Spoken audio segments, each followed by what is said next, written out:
teach in a New Testament department at a seminary.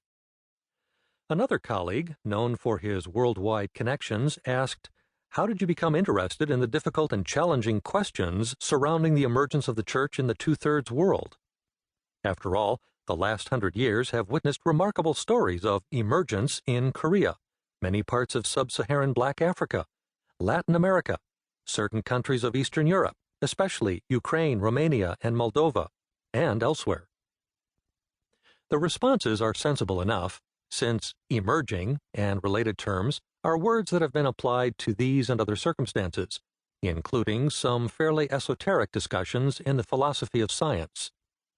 But during the last dozen years, emerging and emergent have become strongly associated with an important movement that is sweeping across America, the United Kingdom, and elsewhere.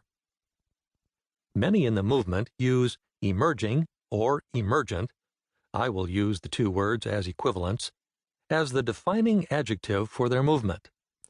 A dozen books talk about the emergent church and stories of emergence and the like. One website encourages its patrons in emergent friendship, which turns out to refer not to friendship that is emerging, but to the importance of friendship in the movement, thus confirming that emergent is, for those in the movement, a sufficient label of self-identification, so that emergent friendship is formally akin to, say, house church friendship or Baptist friendship. At the heart of the movement, or as some of its leaders prefer to call it, the conversation, lies the conviction that changes in the culture signal that a new church is emerging. Christian leaders must therefore adapt to this emerging church. Those who fail to do so are blind to the cultural accretions that hide the gospel behind forms of thought and modes of expression that no longer communicate with the new generation, the emerging generation. The National Pastors' Convention and the Emergent Convention were held simultaneously in San Diego in 2003. Of the 3,000 pastors who attended, 1,900 chose the more traditional forum, the NPC, while 1,100 chose the other. Before attempting to outline its emphases, I should stress that not only is the movement amorphous, but its boundaries are ill-defined.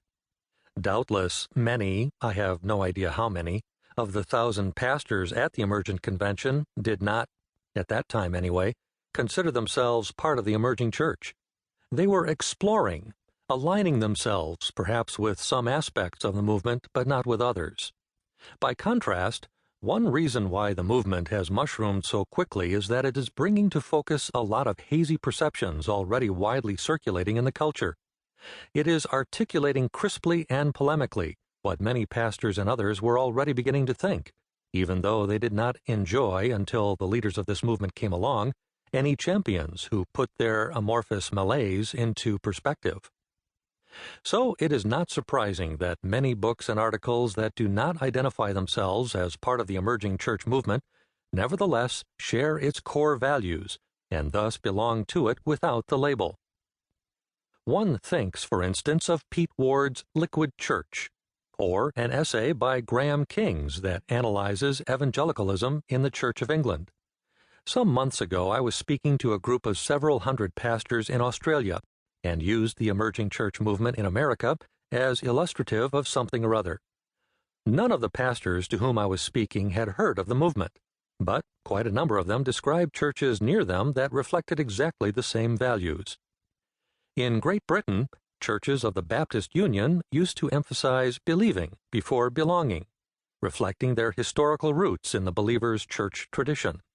But today, the leaders of the Baptist Union encourage its member churches to reverse the priorities, first belonging, then believing. This parallels the priorities of the emerging church movement, even though the emerging church rubric has made only marginal headway on that side of the Atlantic. From these diverse tendencies, I infer that the emerging church movement is probably slightly smaller than some of its leaders think, and perhaps also substantially larger than some of its leaders think. Indeed, one perceptive observer has suggested that talk about the emerging church is already out of date, since the emerging church has already emerged. What characterizes the movement? 1.